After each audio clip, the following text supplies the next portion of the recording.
Hey everyone, it's Kai from Cool Collectibles. Just wanted to give you guys a quick rundown of a pretty old Sideshow figure now, probably a year or so old.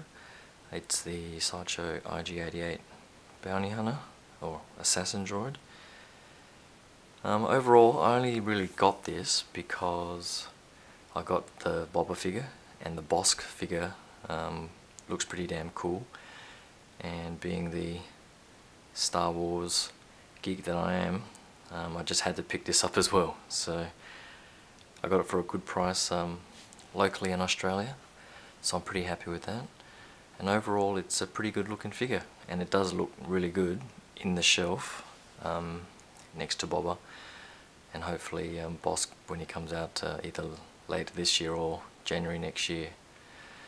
But it's definitely not one of my favourites in regards to articulation.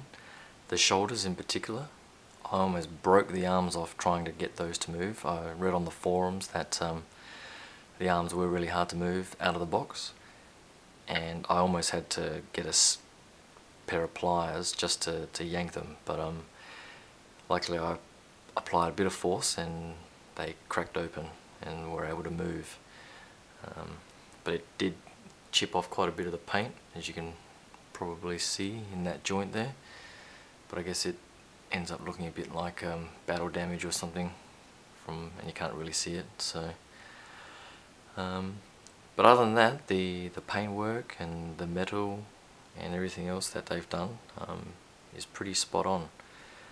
The weapons are really nicely weathered like they've done on the clones, and he comes with a separate stormtrooper rifle at the back that you can hang there, and some mines or grenades. And he does have a light up feature on his head, so if I just press that, the lights come on, which is pretty cool.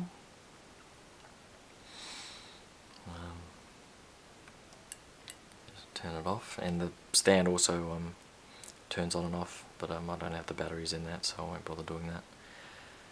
The knees,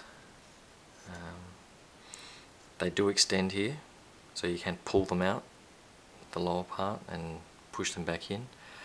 When you fully extend them, they look a bit too long, so and it looks a bit spindly, so I pushed them about halfway out, and you can sort of bend the knees like that if you want. And the ankles do sort of bend inwards a little bit, so there's a bit of articulation there in the ankles to angle them in a bit, to make his wide open stance a little bit more realistic. And his elbows and so on are all pretty good, and his head's on a bit of a joint as well.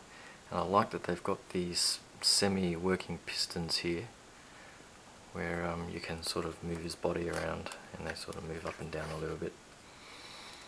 Probably the worst thing about the figure is that it just is barely able to stand up on its own, so it really does need the stand. And even with the stand, it's you'll probably notice that I'm not really moving it around too much because it's a bit of a pain in the ass. And these rifles, they've got a little hole here where you insert the rifle end, which is really useful, because other than that I have no idea how you would be holding that with these little clasps of hands.